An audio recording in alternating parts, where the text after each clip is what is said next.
I looked on my tracking devices, and there are 8 ankle bracelets for all this stuff.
Good evening, Canby. We are opening the joint work session of the Canby City Council with the Canby Planning Commission. Is everyone who is zooming in, are you able to hear us?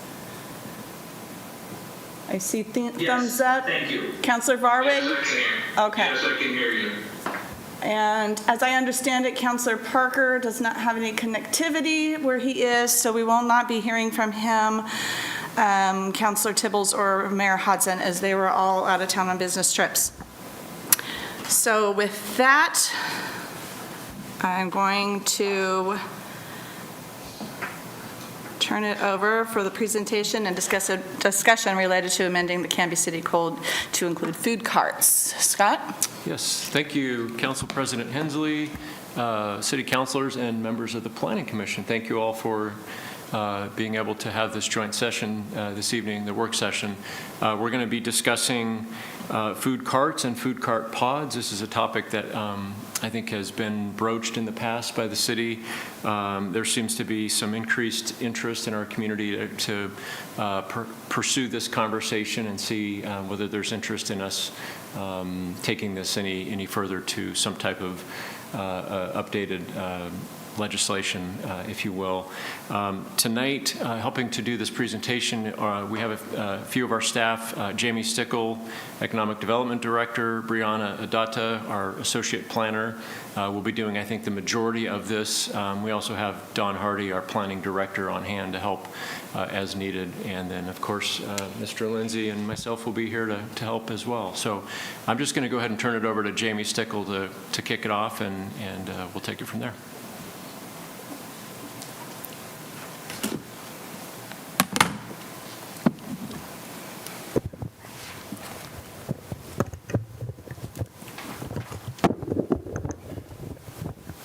Good evening, everyone. I'm Jamie Stickle. I'm the Economic Development Director for the City of Canby, and we do have a presentation for you today, so I am going to successfully share my screen on the first go.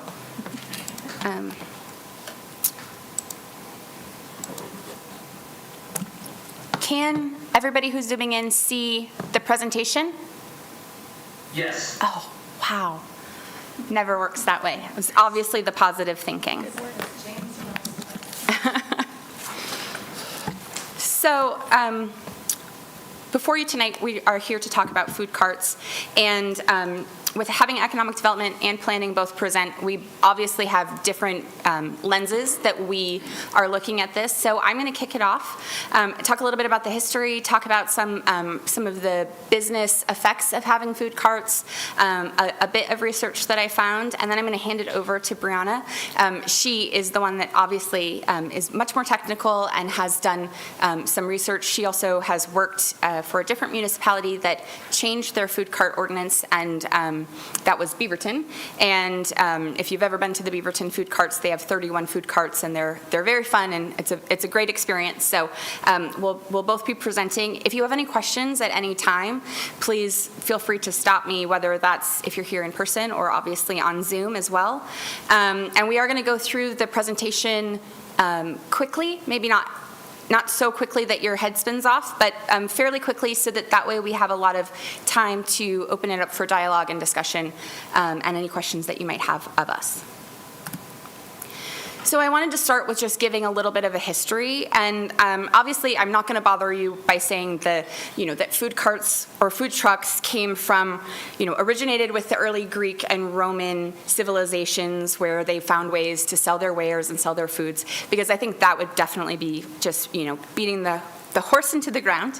But I wanted to talk a little bit about what we've done in Canby in the past and start with 2013. So in 2013, and I know some of you were members of the Planning Commission at that time, obviously Mr. Savory was, Chair Savory.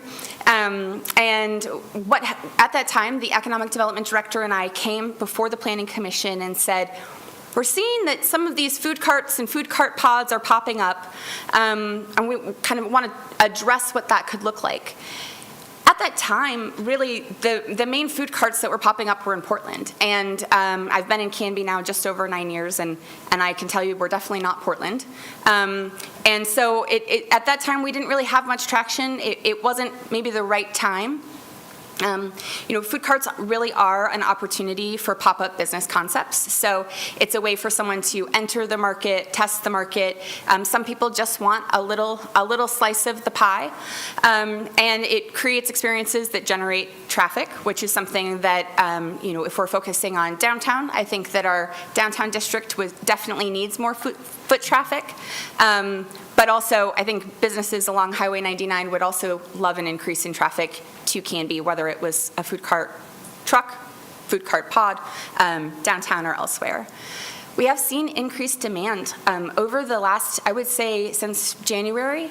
And I think part of that is because of these other municipalities changing their ordinances to allow food carts and food cart pods. So Oregon City has I think it's lot 14.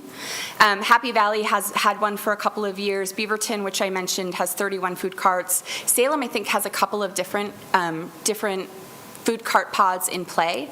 And so I think people are seeing that happening in other cities and interested in doing it here in Canby.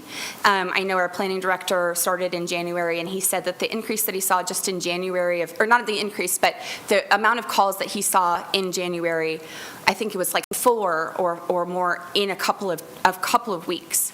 One thing to note is, I put this in my presentation, but local is no longer a trend. It used to be kind of trendy to locally source or locally grown, but really that's something that when you talk about businesses and small businesses, which is typically the food businesses we're talking about, local is important. Connecting people to where their food came from or connecting businesses together, which is something that I'm personally interested in and like to see, that's not something that is trendy. It's something that I think is really here to stay.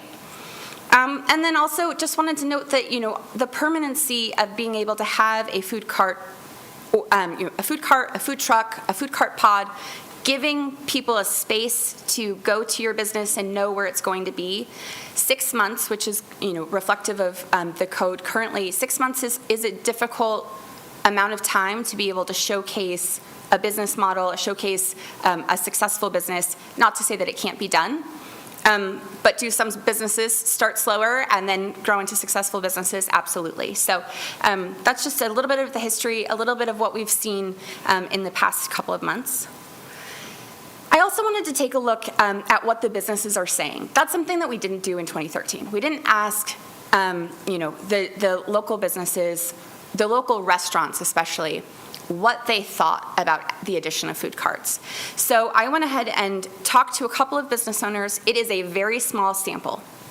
I've talked to some other business owners that aren't going to be reflected in this presentation that have been supportive. The ones that are reflective are supportive. I have not spoken with a business owner who is not supportive. So you're going to see no opposition, but it's not because I'm only cherry picking the best. It's because I have not heard anything yet. One business owner, when I said, I'd like to talk to you about food carts, he said, are you going to put it right in front of my business? And I said, no, there would be rules and guidelines, and we would make sure that, it's going to be in places where maybe there's a lot or a parking lot. that's more Brianna's territory. But no, we're not going to put a food cart in front of, Jamie's Pizza Shop, put a food cart selling pizza right out front. That's not really what we're looking at. So I just want to give a snapshot of some of the feedback that I received. So Mallory Gwynn with Gwynn's Coffee House, he says, the more food downtown, the better it is for all businesses, including hospitality, because food attracts. So food attracts people. And good food attracts even better. Ken Arrigotti with the BACKSTOP Bar and Grill, he noted that he thought that the town needed more places to eat, that while yes, it would be another choice, it keeps them, and he meant diners or residents, local. And then he said, I would take local food carts over corporate chains, which I thought was a very interesting way to kind of approach the question. And then, he and his wife, I've seen them out at several different businesses and at other events, but he said, that's something that he would love to go to.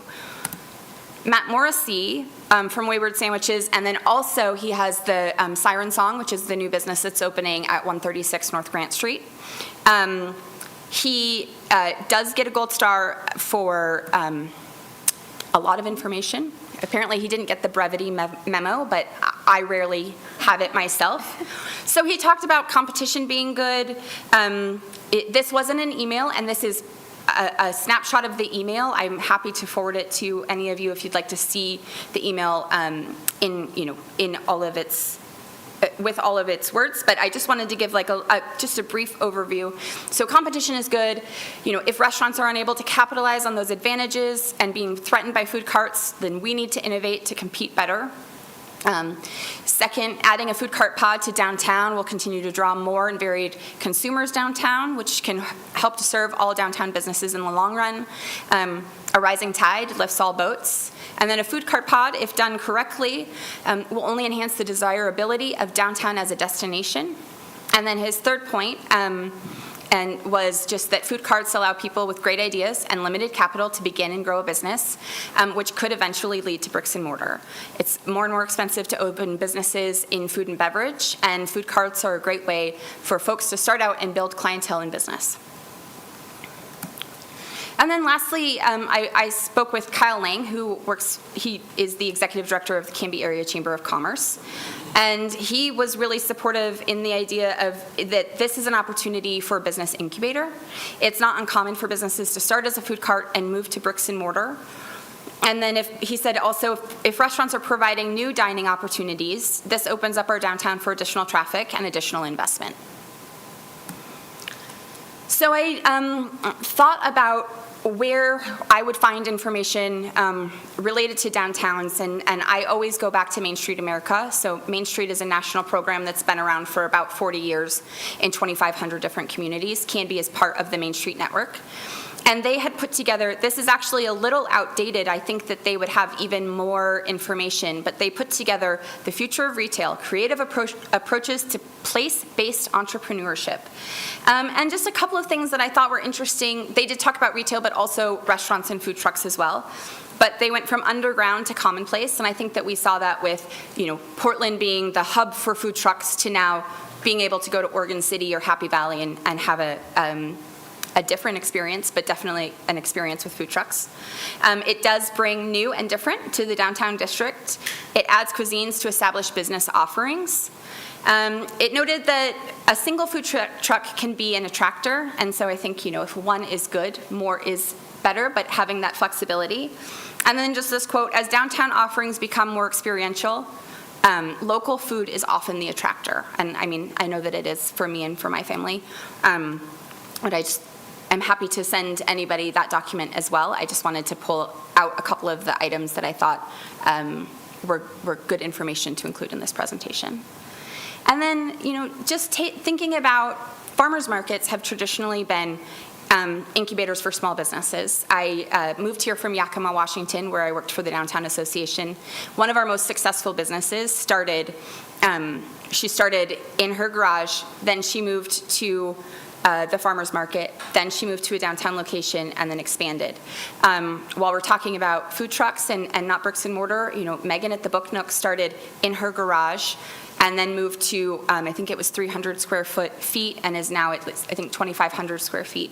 So having the opportunity, not everybody has a garage, and to be able to have the access of having people who are, downtown to do business is definitely something that can help make them successful. And then social engagement opportunities. So this quote is something that I've heard many times from Ken ARRIGOTTI, who is the owner of the BACKSTOP Bar and Grill. And he always says that the pie gets bigger, but so does everybody's slice. So whether that's a business, a new restaurant moving in down the street from him that is a bricks and mortar business, or when we're talking about the possibility of food trucks, that he just always notes that the pie gets bigger, and keeping people downtown. And is my time up? I am almost done. Oh, yes. But that everybody's slice of the pie gets bigger as the pie does. And then also entrepreneurship out of hardship. Usually coming out of a recession, entrepreneurs are, they've spent some time thinking about what the needs are in their communities, what the needs are in the region, what the needs are in the world. And, while you might have big industry come from that, it's also likely that someone says, man, when I was sitting at home, I really made, a lot of cupcakes, and I really feel like a cupcake business would just be great because my friends and my family like it. I mean, it could be as small as that. It's a really dialed down idea, but it's not unheard of. And so, thinking of a recession, thinking about COVID-19 and the hardship that's brought, some people don't want to go back to corporate America. Some people don't have the opportunity because of changes that have been made. And so that I think that by discussing this at this time, it has the potential to open us up to the people who are interested in taking those steps to add to Canby and our business district. So is all that I have. Do we have any questions for Jamie before I move on? All right, wonderful. Thank you, Jamie. Should we stop the video? There we go. Okay, so just a little bit of overlap here. I don't want to step on Jamie's toes. She did a great job introducing the topic. Sorry, there's just a... Oh, look at that, yeah. Thank you. Okay, so just quickly, I wanted to point out some of the benefits of mobile food vendors. Again, they're local business incubators. Usually these folks start on such a small scale that they want to try to sell where they are already. So we're going to see a lot of local and small businesses. We're not going to see those chains coming in with a food cart. Community vitality, it is, an all ages gathering space where you don't necessarily have to spend a lot of money. Maybe you're just getting a drink and sitting with your friends, and maybe that, becomes your third place other than work and home. Maybe this is where you hang out. Expanded culinary options, of course, and flexibility. Jamie touched on this. There is an unprecedented desire for outdoor dining, and I think that's not only because of COVID, but it's the impact of COVID is going to be longer lasting, and people are going to want to see more outdoor dining spaces. I also have this graph here. Please keep in mind that it is a general, over the nation, it's the whole United States, but the cost of establishing a mobile food vendor versus a brick and mortar, you can see the total is about 35 versus 90 for mobile versus bricks and mortar. And you can see most of that is the upfront costs. And I think that is probably where a lot of potential entrepreneurs run into the biggest obstacle is getting started. And this can be a really great opportunity to see those small businesses get started. So there are two basic types of food cart developments. There's individual vendors, which is, it's one cart, one truck. And customers primarily come from just the immediate surrounding area. Maybe it's, employees in the industrial park or patrons of those businesses. It's not a regional draw necessarily, unless it's like an amazing cart, which we'll see if that happens, but maybe one or two carts kind of in these areas just to serve the local population. These vendors would leave the site, whether it's nightly, weekly, monthly, depending on what the permit is, but they aren't there permanently. And they are, self-contained. They have to bring their own utilities. They have to take their trash in and out themselves. If there's seating or weather protection, they're putting it out and dragging it in every day. So those are individual vendors, but then we also have food cart pods. This is a more recent kind of development that we have seen popping up all over the region. We did see it first in Portland, but over the last 5-10 years, really they have become real placemakers. So food cart pods are dedicated sites with individual spaces that are rented to cart owners. And the length of the stay is up to the property owner, right? It could be a standard year. Maybe they want to do 6 months. Maybe they want to try it out. It's up to the property owner. And so that means that the property owner and by extension the customers, once they're open and operating, they're really the ones who get to decide if they're successful. If the customers love them, then they'll stay longer. If they're not getting the kind of business that they need, they'll probably move on. And lastly, these food cart pods have consolidated services, so utilities, amenities, bathrooms, things like that. Okay, so a couple questions I want you all to keep in mind as we go and start diving into the details of these two options here. What does the community want? What concerns come to mind? And what education or outreach efforts would be the most fruitful? Because again, we are at the beginning of this process, so we want to hear from you as early as possible, and kind of keeping that holistic perspective in mind. Okay, so what is currently allowed in Canby specifically? Right now, we have a temporary vendor permit, and what that is a 90-day maximum, 3 months, with an option to renew for an additional 3 months. After that initial renewal, there's no other options. That's the end of the road for you. You're at 180 days, you have to leave the site. The considerations for temporary vendors, so those individual carts, have primarily to do with access and circulation, parking, vision clearance. These are safety considerations. They're kind of the bare minimum, right? We can't have an unsafe situation. And then the design considerations are pretty sparse. We can only ask for so much when we are not approving a development, we're kind of approving a temporary use. So, we can ask for a certain amount of equipment screening. They have to follow the standards of whatever zone they're in, of course. But again, kind of pared down the way we regulate temporary vendors. So temporary vendor permits are better suited to short-term sales of prepackaged products. You can see 3 common examples that we see around town. We have fireworks, fruit, and plants. And really the reason that temporary vendor permits are different than temporary mobile food sales are they have different needs and they create a different impact. So here are some considerations specific to food cart vendors. This probably is not an exhaustive list, but here we go. Food, storage and refrigeration, cooking equipment and appliances, trash and recycling, seating options, lighting and weather protection for customers, utilities, both access to utilities and screening of those utilities, security for the individual cart, also for the site, and as well, it's a unique business model. A mobile food vendor is probably looking out longer than the next season when my, strawberries are ripe and I want to go set up my stand. They probably, have a longer term business model in play. And so while we do technically allow these, the individual vendors under the temporary vendor permit, it's not ideal. And holes in regulation create applicant confusion, subpar design, and missed opportunities. We haven't had a temporary vendor permit for a food cart or truck specifically in over 3 years.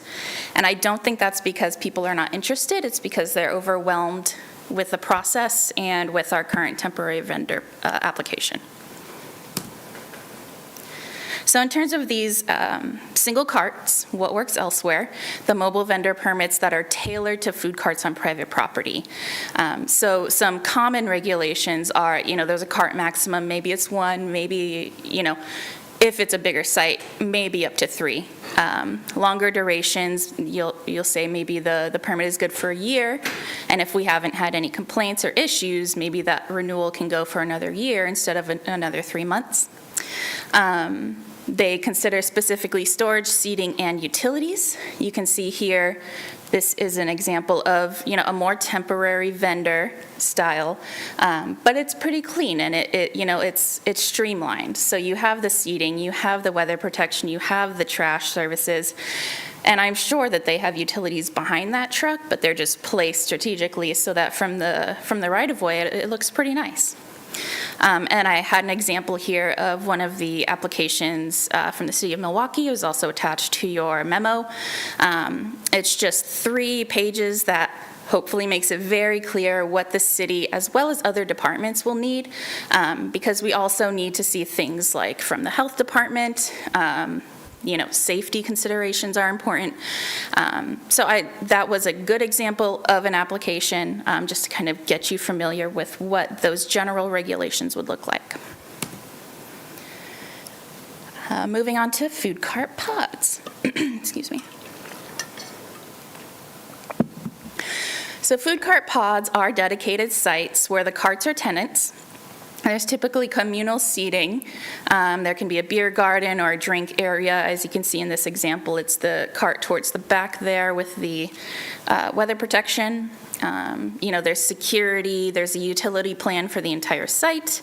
There has to be a dedicated parking area, and there's also consolidated trash and refuse disposal. And so diving into the regulations, I broke down which zoning districts currently allow restaurants and kind of at what, intensity they do. Some allow drive-through, some don't. And so kind of the easiest choice would be to, if it allows a restaurant, we can consider it for a food cart or a pod, but there's no assumptions being made about that. I definitely want people's input. Where would these things be appropriate?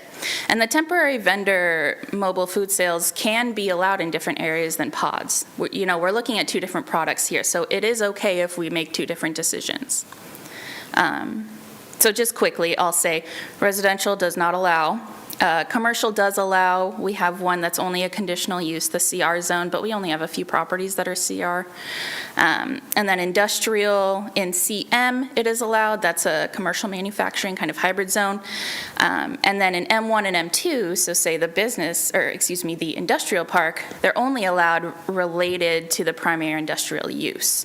So I think that's actually a good example of where a singular vendor would definitely be, related or incidental to that primary use. But again, up for discussion. Would that be, when it is incidental to the industrial or manufacturing use there? That'd be Councilor Bangs asking. Just for the people who work there? That's what it would look like in practice. I mean, we're not going to bar people, if they don't work in the industrial park. We won't say, you can't shop at this food truck. But, it's going to be of a configuration where probably the only people who really know the food truck is there are going to be the people in the industrial park.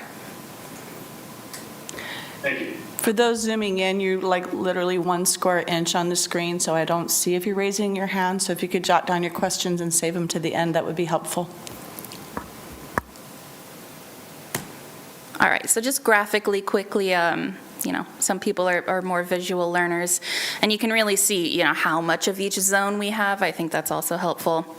So residential zones, again, the light beige, yellow, and orange, not allowed. CR, which is a residential commercial, again, only a few properties. It's a conditional use. Downtown commercial, it's allowed, but no drive-through. C2 and the commercial manufacturing, it is allowed with a drive-through. And then industrial areas are in the blues, and again, allowed only incidental to the primary use. And then there's just a clean zoning map if we want to come back to it. All right, jumping into site-specific. This is the fun part.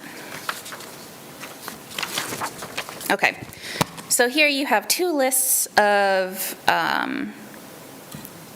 items that I believe from my observations and from my experience crafting regulations for the other jurisdiction. These are really kind of the accommodations and the design factors that make, now we're focusing primarily on pods. We can take some of the design concepts from pods and apply it to individual vendors, but again, we're looking more at pods now. So there's a lot of them, and we are going to run through all of them rather quickly. It's a lot of pictures, so I just kind of want you to take the pictures in, and I have some notes, but really this is, we're comparing existing developments now. So in May, I went on a food cart pod tour. I went to Hillsborough, Beaverton, Portland, Milwaukee, Happy Valley, and Oregon City. So the first accommodation on the list is the perimeter. I'm not sure why, but these black coated fences are kind of the food cart pod, standard. I'm not sure why. Probably because you can see through them while it does give the security. Here on corner 14 in Oregon City, they actually don't have any sort of demarcated perimeter, which I thought was interesting, but they kind of use the parking kind of as that perimeter. And it did seem to work okay. It's not maybe the most friendly feeling. And then here at Happy Valley, you can see they have that black coated fence, but they also have significant landscaping around the perimeter. So that gives it even more of a, maybe an insulated feel. Okay, restrooms and hand washing. We're going to look at portable first. This is at Carts on Main in Hillsborough. As you can see, it's portable, but they also have the hand washing station there. And really, this is just very simple, some movable landscaping to kind of demarcate it. It's in the back corner next to the parking lot. It's not up on their, nice downtown street on Main. Here's another example from Milwaukee Station, also, portable, temporary. This one was completely surrounded by the potted landscaping, and it actually looks pretty nice, surprisingly. But these are just examples, again, of how, if I say porta potty, we're not going to want it. But if you look at this, this is an okay accommodation for folks. And then here's one more example. Again, this one does not have landscaping, but I thought it was, an interesting structure. And again, you can't see it from the right-of-way at all. And there's weather protection. That's nice. So permanent restrooms and hand washing. These pictures aren't that exciting, but some food cart pods do have dedicated buildings, with more permanent restrooms, Beaverton and Happy Valley. Okay, so next, trash and recycling. Again, moving on through. So the first option for trash and recycling is curbside service. So these rollable bins that, either the property owner or the tenants roll out, and, it's curbside service. The benefits of that are it's space saving. There's more flexible screening opportunities for these individual bins rather than the large, what are those called? The large bins. Again, more flexibility in general. If we need, an additional bin, we can add an additional bin. If we don't, we can take one away.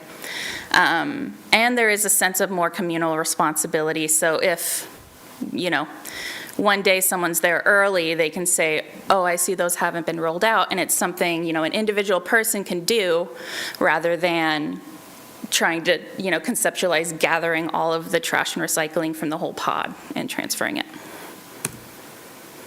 The other option is on-site service, so it's a direct truck access. It's a permanent enclosure with rolling doors. Again, there's really no other purpose that that area would serve. Once you put the big trash bin in there, that's pretty much what it is. It's typically in a parking area, which sometimes can be tricky for food cart pods because maybe the parking's not directly on site, so typically, that's where we want to see these trash enclosures near the parking area, but that's not always the best or most possible option for pods. And lastly, you know, there would be a dedicated collector like a property manager. So here's just more examples. This one's in Oregon City. It's not quite as nice. And then this is Happy Valley, which the first picture was also Happy Valley, but the pod here is so big, and the way that it is laid out, I found that cart owners kind of in the other corners of the development do still have these kind of individual bins, and I'm not sure how the operation of that works, but you know, it's just one thing that we could kind of see happen over time if the one big bin wasn't sufficient. All right, utilities. So a lot of the food cart pods have their utilities grounded. You know, I'm not a public works expert here, but, you know, the discharge, the wastewater goes into the system. So there would be, you know, a certain amount of SDCs being paid by the property owner. It is considered the property being developed. So, you know, these food carts would plug in to the utilities, and if they were to move, they would just plug out. The utilities are still there for the next cart tenant. There are little details, and you would think that grounding utilities would make it look cleaner. It's not always the case. So you can see here, both of these carts have their utilities grounded, and it's not the cleanest looking. So, while I'm not saying grounded utilities are a bad thing, we also have to consider the design kind of as a mitigating factor for this, even if they are grounded. Above ground utilities. So at Milwaukee Station, they have above ground utilities, and they are using, again, it's all potted landscaping to kind of screen their utilities, and you can kind of see like a better and less successful example of that here. Parking. I'm excited to hear what everyone has to say about parking, but here is kind of how other jurisdictions have handled it.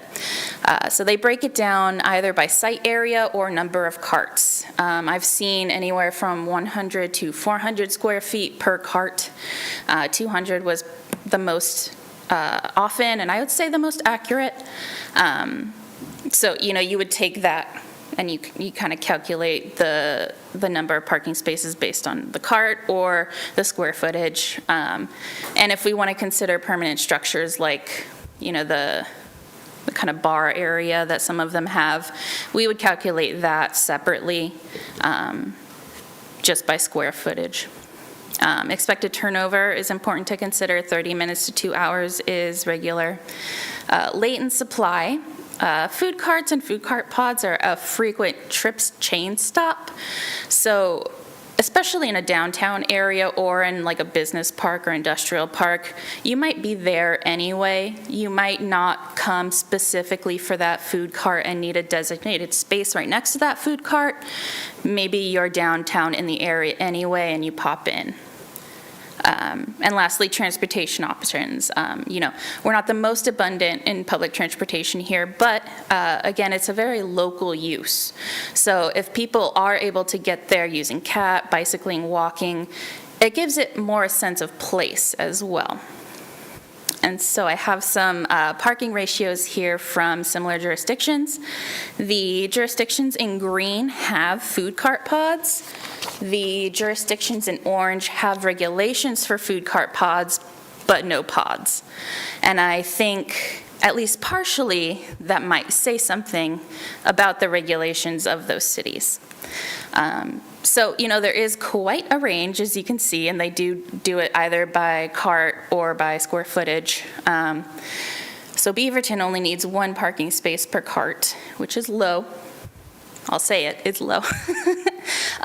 You know, Happy Valley is 2.2, and what's the highest is 10 per 1,000 square feet, I think, which comes out to 5 per cart, which is a lot, and that's in Lake O. And they actually had a pod go through the pipeline, and it was stopped specifically because the city asked for too much parking. All right, next thing to consider is surfacing. Common options: gravel, aggregate, pavement, and asphalt. Considerations for these are cost, infiltration, comfort, accessibility, and albedo. You can see here the Beaverton food cart is pretty much all paved, and while it may make for a comfortable walking or rolling surface, it gets pretty warm, and it's bright. There's just really not a lot of greenery to break it up at all. It feels very open and wide and, hot on hot days. Here's carts on Main and Hillsborough. They were all gravel. And again, here's Happy Valley. They, again, have a mix. They have, quite a bit of landscaping around. They have asphalt. They have concrete. And they have, benches next to landscaping, so you're kind of experiencing it as well. This is Milwaukee Station. They're also gravel. This one was a less successful gravel orientation, just because all of the food carts were facing in, and so if you could not enter through, one of the two entrance points, it kind of seemed kind of closed off.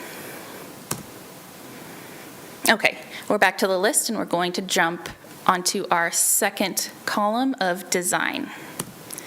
So entryways. Entryways are a wonderful placemaking element. They highlight the security and the comfort of the pod. They help with accessibility, and they're a great opportunity for signage. Here's just a few examples. Oh, have that one in there twice. Next is the number and configuration of carts. This is obviously a big one.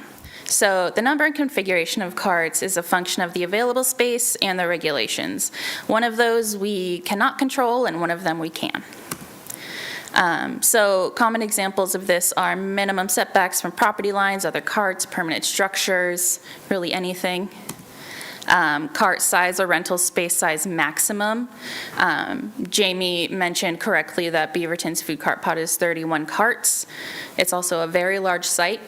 If we're looking at a smaller site, we're not jamming that many carts on there. It's a ratio, it's a function of how large the site is. And then other amenities can also have minimums, maximums, any sort of reasonable accommodations that we would like to see, like a percentage of the tables must be covered, there must be landscape buffers, maybe that we need some lighting. So these are all design aspects that we can control. Landscaping, lots of options and lots of considerations. So planted, potted species, size recs, buffers. Do we want it to match the underlying zone, or do we want to have additional landscaping requirements?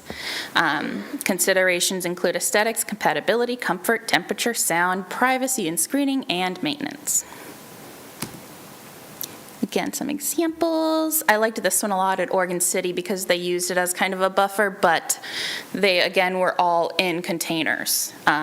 So it does still feel, not as rural or spread out, but it was very comfortable. Here's carts on Main. Happy Valley Station, here are those, the benches with the landscaping surrounding it. It's kind of a nice feel. And then Milwaukee Station with their planters. Okay. Seating and weather protection. This one is very important, and I feel like some pods have skipped over it. So, options for seating are permanent, temporary, and a consideration about the number. We can have, a regulation 2 tables per cart or anything like that. Those are things we can consider. And when we're thinking about this, we want to think about aesthetics, material, comfort, temperature, sound, and privacy. This Beaverton example, there's lots and lots of tables. There's no weather protection in this area. And, it can feel kind of crowded. This one did not, so I've showed this area a few times now. This only had one actual bench under the weather-protected area, and I felt like that was a missed opportunity. But they did have cool local art, so I wanted to get a picture of that as well. I thought that was a cool placemaking element, but again, a missed opportunity. Here on corner 14, they have individual umbrellas that can be moved, and that's great for the end user as long as they're not too light. The individual person can move the umbrella during the day. And then here is kind of a unique example is the food cart itself kind of built, a little diner. If you're just maybe one person trying to get a quick lunch, maybe you don't want to take up a whole table, this is a really cool option. Oh, wow, I made it through all of those. Okay. Well, so based on these examples and the desired options that I'm hoping to glean from you all tonight, we are requesting recommendations for ordinance tech regulations, for individual food carts, and for food cart pods. And I think that's it. Thank you, ladies, for the presentation.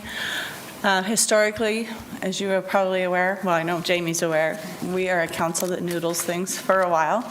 I will ask that maybe you send your slideshow presentation to all of the members since we aren't all here today, because I have a hunch this isn't going to be the last of this discussion. So they'll have all the materials in front of them.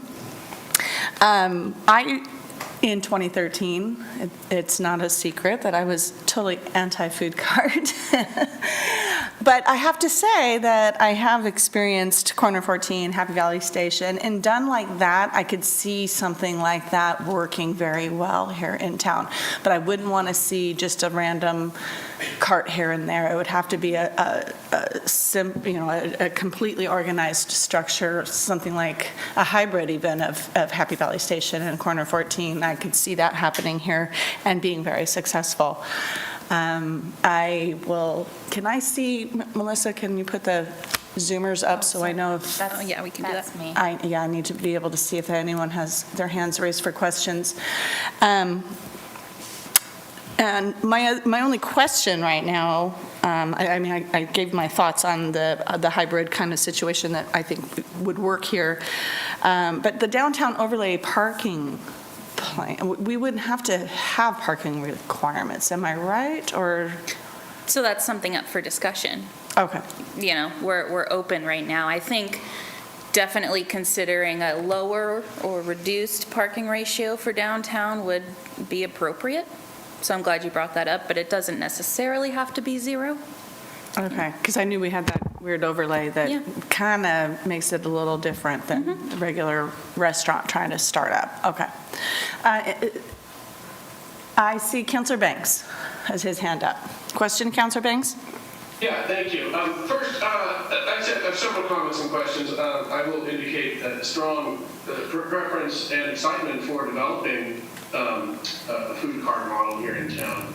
And I would like us to look not only in the downtown area, but I've been excited about doing one somewhere accessible to our logging trail and usable by the manufacturing entities in our industrial park.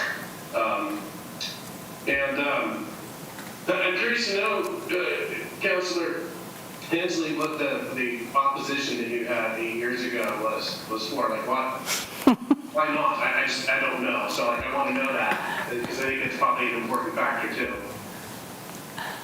Okay, Councilor Banks. To be honest, at the time, it was an idea that was very Portland-esque and not very organized and didn't seem to fit our community at the time.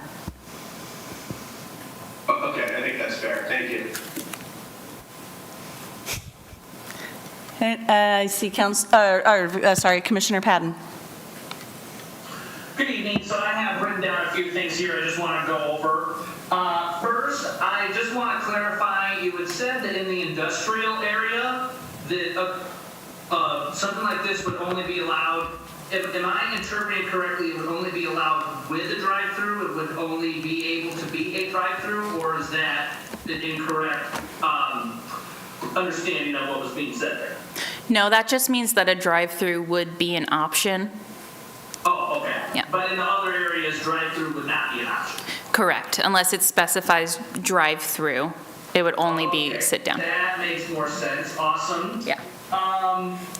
My next question is, I was under the impression that one of the reasons this poo-pooed the last time around was because restaurants and stuff and businesses in the community were against it. Is that, and from what I heard tonight, that was not actually like communicating with those businesses and asking them questions? Was that actually not done, and this was an assumption that was made? Yeah, so I think that, well, I know from being part of that we did not talk to the businesses. I think that it is something that the previous economic development director, had learned that was really something that was changing in other communities and thought that it would be something to change here to open it up for our businesses. But that at that time, we had not polled the businesses that were around here to see what their thoughts were on making some potential changes to allow food carts. I think it was more that that the previous director saw that there were changes coming, wanted to have Canby to be at the forefront of those changes, and then the input that I provided was mostly from that Main Street standpoint, but really, I think that if I'm remembering, and I know that there were other people there at that time, so they could correct me, but I believe that it was mostly with like the lens of what it could do as far as being an incubator business for, potentially for the downtown. Okay. My next question is, one of the things that we talk about quite often is the impact of restaurants regarding grease and soluble fats and such through the wastewater treatment plant. Is there, do regulations go in on these food carts to make sure that those things are not having a negative impact? If we were to build a pod, that there are rules, I would want to see rules put into place that they would need to mitigate that, because I would not want to create a problem for the folks in the wastewater treatment plant, if that makes sense. Yes, and I actually wrote one note while Brianna was presenting, and it was just WWTP, which is wastewater treatment plant. And about a month ago or so, I actually went to meet with the lead and then the pre-treatment coordinator, who he's the one that is in the businesses, talks to them about grease traps, talks to them about what is needed. And we didn't have a super long in-depth conversation, because at that time I just wanted to make sure that they were aware that this conversation was happening, because I didn't want it to be a surprise to them that something that could potentially impact them was going to be in front of council. And that slide that Brianna included that talked about grounding utilities, and it had some, that actually came from them. So they were to provide, they provided a little bit of input. Should this move forward, they would provide more input. Should this move forward enough that the code would be changed, they would also assist there, and they have some thoughts on how things can be implemented. I said to someone, we were talking about food carts coming, and they said, well, no business would ever just dump their grease down the drain, the storm drain. Yeah. Well, that was my response. Maybe not as loud of a laugh, but that it is. We want to make sure that when we are talking to businesses, should this move forward, that we're providing them with all of the things that make them successful, but all of the things that let the city continue to be successful. And I know from talking to our wastewater treatment plant staff that even things that look to be a little bit of a little addition here and there can really throw off the work that they're doing. So we want to make sure that they remain successful, particularly because of what they do and how they do it. So yes, not only is it a consideration that we have noted, we've already begun those conversations about a month and a half ago. Awesome. Okay. Thank you. The next thing on my list is a recommendation. In order to keep things fair and equitable within the city, again, as far as a food cart being, not having necessarily an advantage over a brick and mortar restaurant. And then because I am always thinking about streets and such, I would want to, because the food cart is generating trips in and out of wherever they are at, I would like to see it would be a small percentage or portion, but I would like to see some of that, some sort of contribution to the street maintenance program, whether it's through the Fred Meyer, all the big businesses, the restaurants, the residential, we all pay into the system. I would like to see these folks pay in at least something that is relative to the amount of trips that they would be generating. So that is something that I will add to the wish list that we are sort of generating here.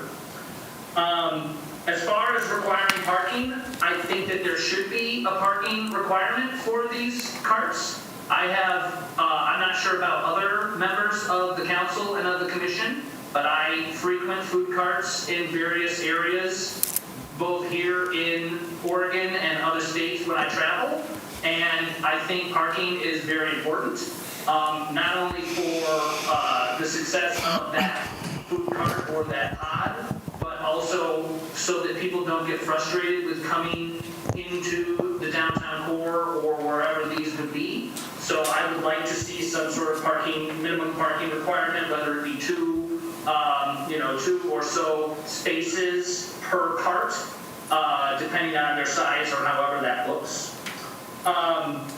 Another thing is I think that the landscaping should be flexible.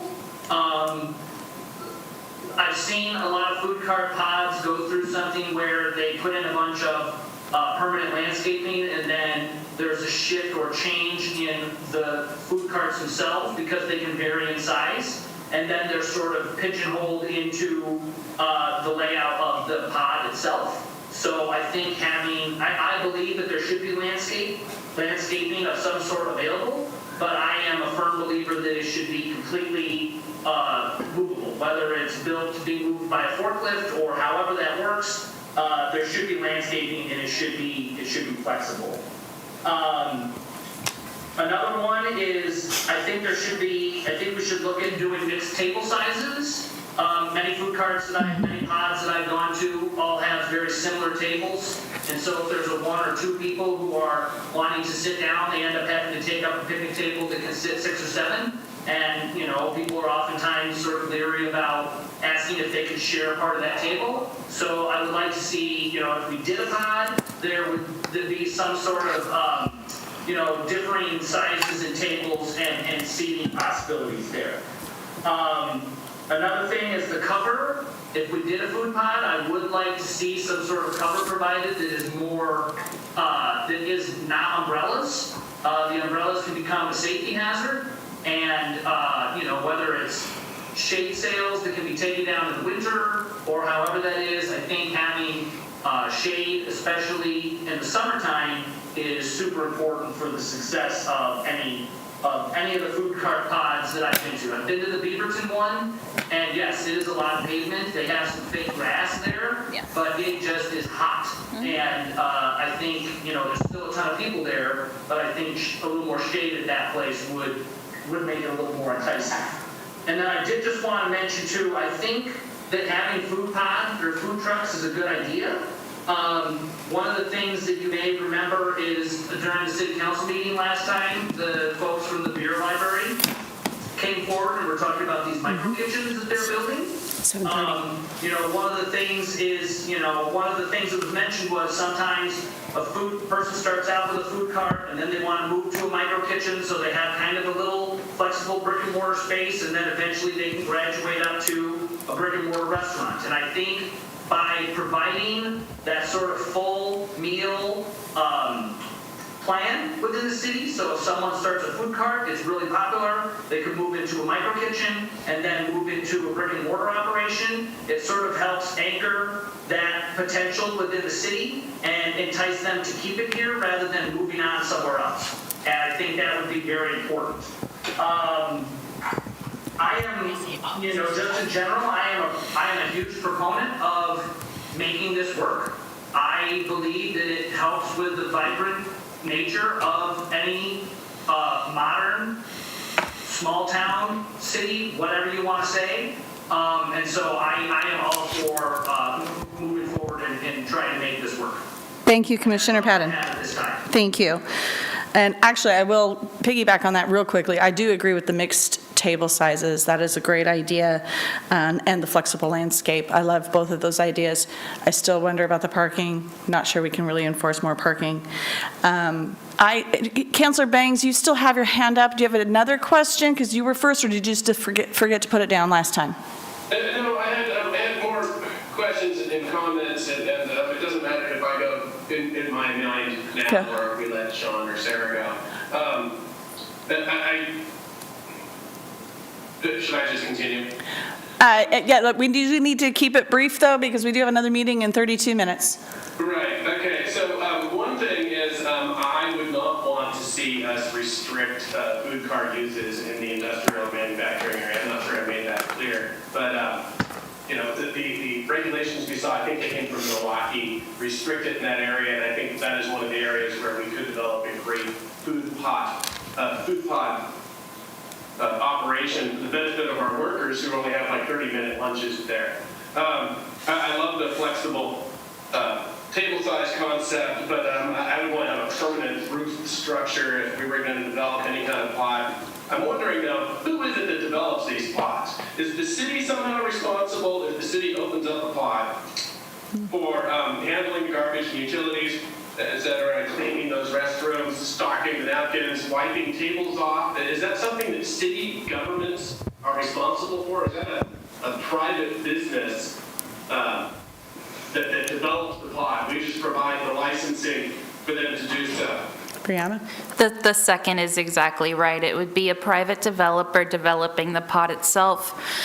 They would either run those communal services, or they would hire a property manager that would, be on site during the day. So all of that would be established, honestly, before carts were even installed. We would know what the operations would look like. Okay, and I think that would be what I would prefer too, and that does complicate things when we add too many restrictions, like it must have a permanent roof structure and different landscaping and so forth. I think the parking stuff is different depending on where it is. It's very difficult to perceive adding, a lot more parking downtown in addition to a food cart pod, and yet in other areas in town, we would definitely need to have parking, so we would have to have flexibility on that. And I think that was it. Other than the business license fee, that would be entirely up to us to determine. Is that correct? We saw a slide showing from some national food cart information thing, but we determine those fees, do we not? We determine our business license fee, but there's also state licensing that they have to go through. Okay. So that was, a conglomerate licensing figure. And our business license fee doesn't vary on the business. It's just a No. flat fee, right? Correct. I think it's Okay. per year. Right. $50 a year for no matter what your business is. Right. Okay. Okay, that's not unreasonable. Okay. Thank you. Is that all, Councilor Bates? Thank you. Okay, the next hand I saw up was Councilor Varwick.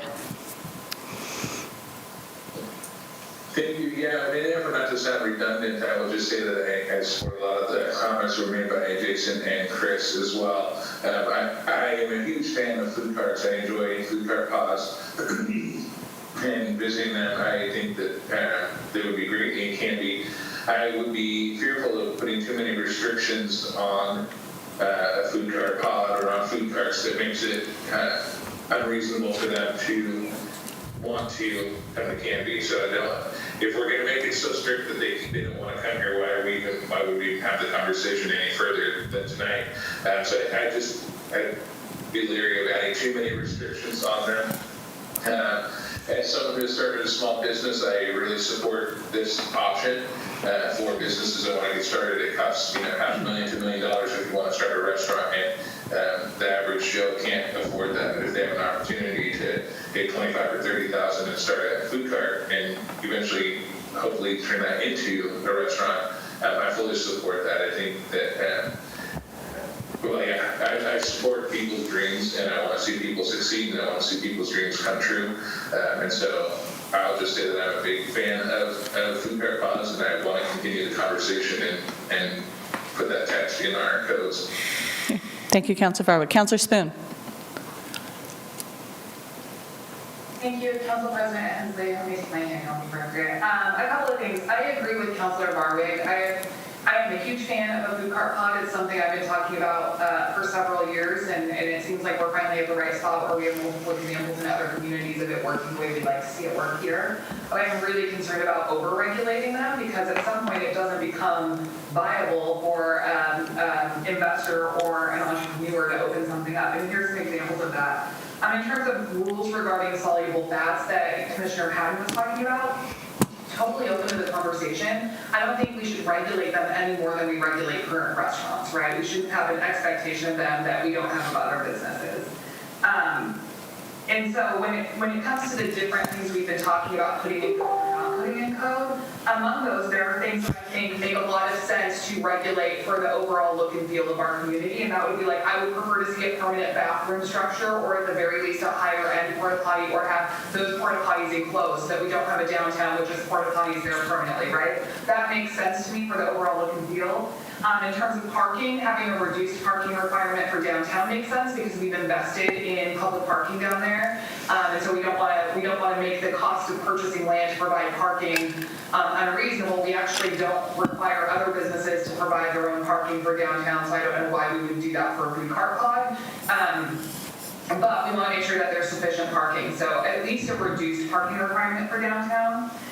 In terms of design standards, I see a lot of value in having a signage requirement that would create a sense of place, because it's not a standalone building. So I think it would require a different signage requirement than, say, a standard building that we'd be talking about. I love the look of the archway and the entryway. I don't know how expensive that is, but something certainly above and beyond.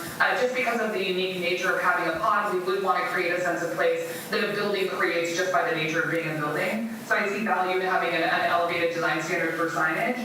And I see some value in landscaping. I actually think that we should increase our landscaping requirement in all of our city code. Like multiple cities have some sort of green requirement, whether it's potted plants or not potted plants. I see value in doing that. I can certainly see doing this here so that we don't end up with like just a giant piece of concrete. However, I think there are a lot of things we talked about that we need to be flexible for the entrepreneur or the investor. And these would be like things that I think people have talked about as personal preferences, but I think with this particular topic, we need to be very careful not to confuse our personal preference with what is a reasonable code or requirement from city government, right? And so some examples of that I think are we should be fencing flexible. I think it looks good in some food carts. I think corner 14 does well without it, right? I think that the surface, I think that depending on where it's located, the surface should be flexible, and I would hate to see us regulate a surface or codify a surface requirement that then where the investor wants to put the food cart doesn't make sense. In terms of utilities, I feel the same way. I've seen food cart pods with above ground and grounded. I think that we should leave that flexible for the entrepreneur business owner. Maybe it's a landowner that doesn't want it to be a permanent food cart pod. Maybe they're purchasing land, could see it in 5 or 10 years as a food cart pod, and then wants to change the use of that property. And I would like to be able to leave that flexible for them. And in terms of table sizes, I think this is the perfect example of something that might be a personal preference, but we don't regulate or require any other business to have a diverse tables type, right?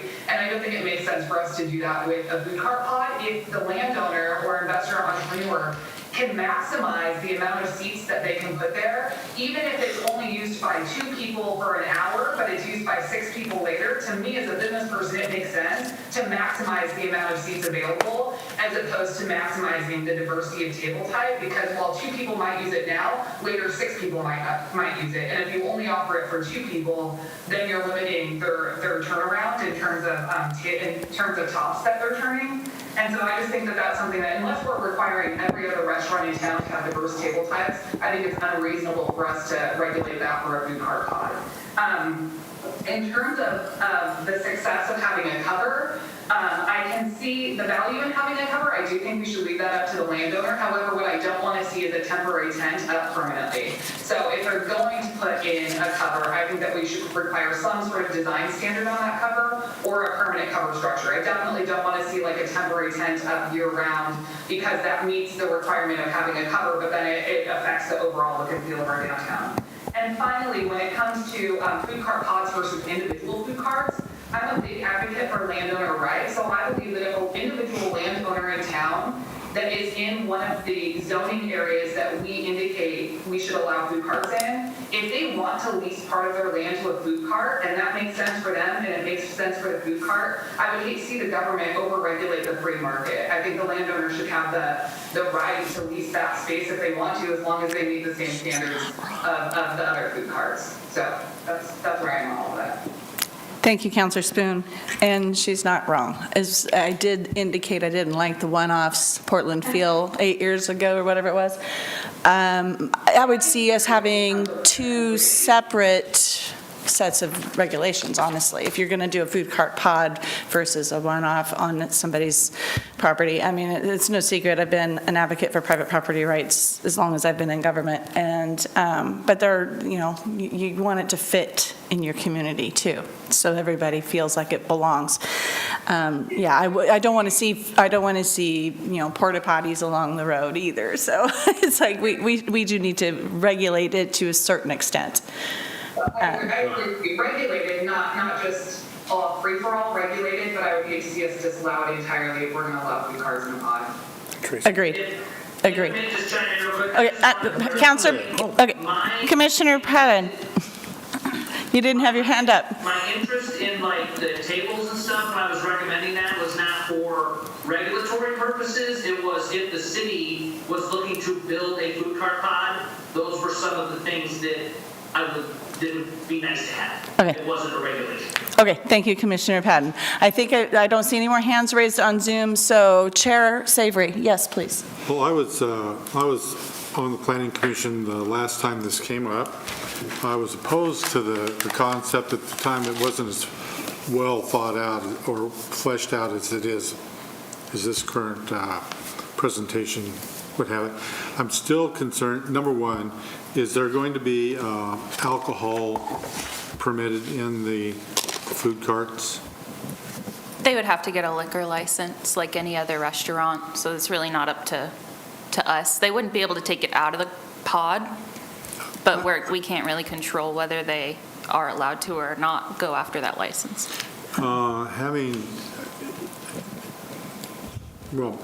I think that the security for that, I mean, it would necessarily be, I would be concerned that a cart that would be serving alcohol wouldn't have the means or the wherewithal to take care of folks that were indulging too much.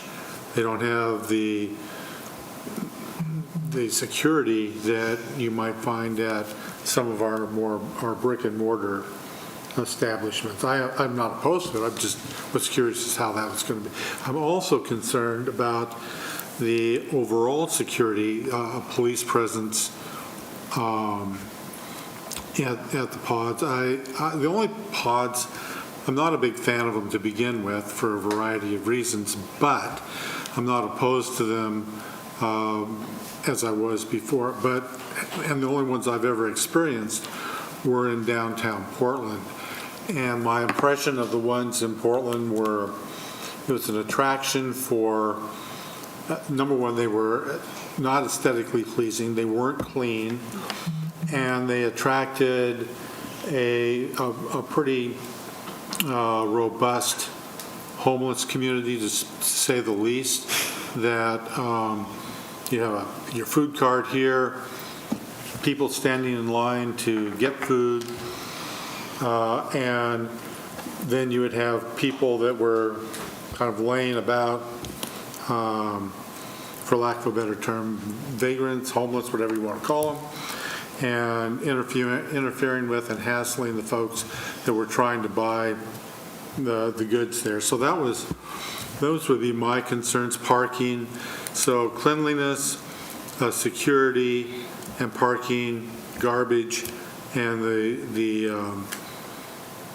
alcohol situation. Those are my concerns, and you painted a really nice picture. So I'm just curious as to what other municipalities would say if their police chiefs were here, or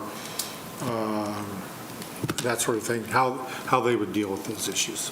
Yeah, I would like to see the alcohol license fleshed out too. Like corner 14, the only place is the one stick and mortar, the stick-built bar is the only one that has an alcohol license where the food carts don't have to manage that. I would like to see something more like that. It seems a little more controlled to me. And I would say typically it's not every food cart, even talking about Beaverton, it's not every food cart has a liquor license.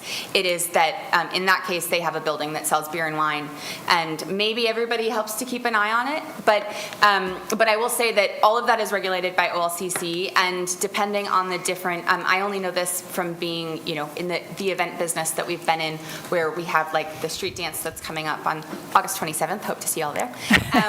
But that they are very specific about what they allow, how they allow it, what kind of eyes you need to have on it. Not just everybody kind of watches and makes sure no one walks around or walks out of it to the parking lot with their beer in their hand, but that they want to know who's watching, how many people, what they're watching, what they're wearing, so to make them different than just a patron. So there are a lot of rules and regulations on that have been vetted, and I'm sure that we could find more information on that.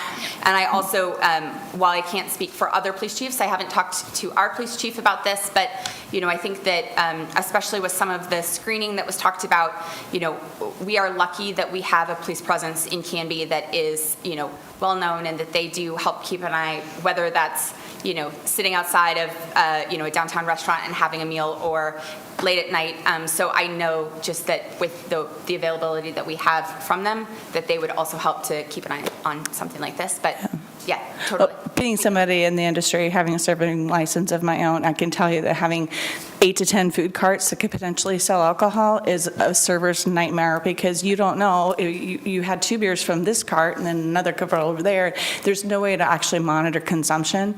So I'd like to limit how many places of service could actually offer alcohol. Commissioner. Yeah, I guess I'm supportive overall for food carts for Canby. I'd like to see more outreach to more restaurant owners. Yeah. I think we need to get a bigger sample. We've got some good input so far, but I'd like to see more. I think parking is going to have to be looked at specifically in every case, and you're going to have standards that allow you to look at it in every case. I think you're going to need standards that are different for pods than for individual food carts. Individual food carts probably going to be a shorter term. Pod is going to be a longer term. It's going to feel permanent, and I think we need to be very careful. We've heard people talk about porta potties and tents, and I don't think we're going to want that on something that's going to be hanging around on our streets for 10 years. So it's going to look pretty rigorous. And I'm sorry, but if that chases a few people away, it chases them away. But I'm certainly think we should try our best to balance, but I think we need to make sure that it's not something that chases people away. We attract food carts and chase people. That's not what we want. Finally, I guess I am concerned about security and safety and disability access, especially in a pod. And for a cart, I'm not sure we can make a big deal about that, but on these pods, I think we can, and I have reservations about aggregate or gravel for that reason. I also have reservations about fencing, where multiple entrances should be required so people can get out of there if they have to quickly, and they're not all trapped trying to get out through the only ornate entrance. So, but I guess the bottom line I wanted to leave you with is things that are temporary become and feel very permanent for a while until they change, and sometimes it seems like a very long time. So I'd advise staff to consider that as they're developing the standards. Thank you. Yeah, very good points. The temporary tent that turns permanent, like the Mexican restaurant over there. I agree. Commissioner Boatwright, no? Go ahead. Thank you. I eat at about 3 times a week. Most of my experience involves being downtown. And there's a lot of different approaches to these. Where they're lined up in a line and they're outward facing and people are coming and going. There's one up by PSU across from the university's engineering school where there's people coming off of the highway, off of the freeway, 205, straight onto 4th Avenue, and anytime I see kids up there, I'm horrified. I just worry about that sort of thing consistently. And so one of the things to think about that I think is really important is perimeter. Hawthorne Asylum and the Skidmore versions, both of those have very solid perimeters, but then of course, you're balancing your ability to keep the residents safe and also to monitor the alcohol, but you also need to be able to get emergency personnel in there in a timely manner. And so the Hawthorne Asylum thing kind of freaks me out a little bit because it's essentially those giant erosion-controlled cubes filled with rock, and the streets around there are really busy. And so it kind of makes an impermeable barrier to get through. And so that's something that I think that we really should think about. And when you're deciding what kind of point of control you want for alcohol, it's nice to, as you were saying, keep the proportion of alcohol services low, ideally to one place, and then you have one point of control and one point of responsibility. And then, if you have a perimeter that you can show the OLCC that you are monitoring the entrances and exits thereof, that seems like a much easier situation to control. One of the things I saw in the diagram, one of the things I have to think about is, in my job is, grease traps, the joys of them. And while I can't, here's a point where we could, with regulation, make things a little easier. I cannot imagine Burgerville and Taco Time sharing a grease, or Taco Bell sharing a grease trap. But in the diagram, I believe it showed like 4 different pods sharing a grease trap. And then the grease trap, that has to be serviced because if they go septic, everybody's going to suffer, including the people walking by. And so that will need to be dealt with a service, on a schedule, which means somebody managing that as an umbrella organization. And so when you start talking about roofs and bathrooms and things of that nature, if it's not the city taking care of it, then you're going to need some organization to do that. I'm definitely in favor of this. One of the things that I think that is a point of marketing that we could look forward is all of these places need commissary space generally. Whether you're talking about the meat that's cooked overnight for a taco truck, or you're talking about the risotto that Olympia Provisions makes fried risotto balls out of down in Pioneer Square. My God, they're glorious, but I doubt that they make the risotto on site. And it's kind of a nice stream of income for churches, for example, because they'll have approved kitchens of industrial capabilities that can be rented out on behalf of these people. A lot of times when you look at your bank machine receipts when you're buying downtown, the receipts that are, the addresses that are on are all over the metropolitan area because you just can't really found the business downtown. But you need an approved kitchen to do a lot of the work in. And if we want to kind of capture the entire package, it might be worthwhile marketing that. All right, thank you. Vice Chair Boatwright, do you have anything? Just the fact that if we are going to have food carts, you're going to have a way for them to be able to renew and not cancel it after 6 months or a year or whatever it is. And I don't know what the term would be when you do grant a business an opportunity to work. I can understand there being a limited time to make sure that it works out for everybody. And I just don't want to overregulate these businesses because I think if they want to do a good business, they're going to serve their customers well. If they don't, they won't be there much longer than their first term anyway. That's right. So that's all. Thank you. All right. Thank you, Larry. Okay, I see Councilor Spoon and Councilor Varwig. Please keep them both brief as we need to adjourn here very shortly. Oh, Councilor Spoon, you just dropped your hand. Did you have a question? No, I thought you were calling on me, so I was dropping it to get out of the way. Okay, thank you. I just a question for staff that I think would be helpful for everyone. I know Oregon City recently amended their code, and I know the other communities have code. Would it be possible for us to get copies of what those codes in the other communities look like so that we can get a sense of exactly how they codified it?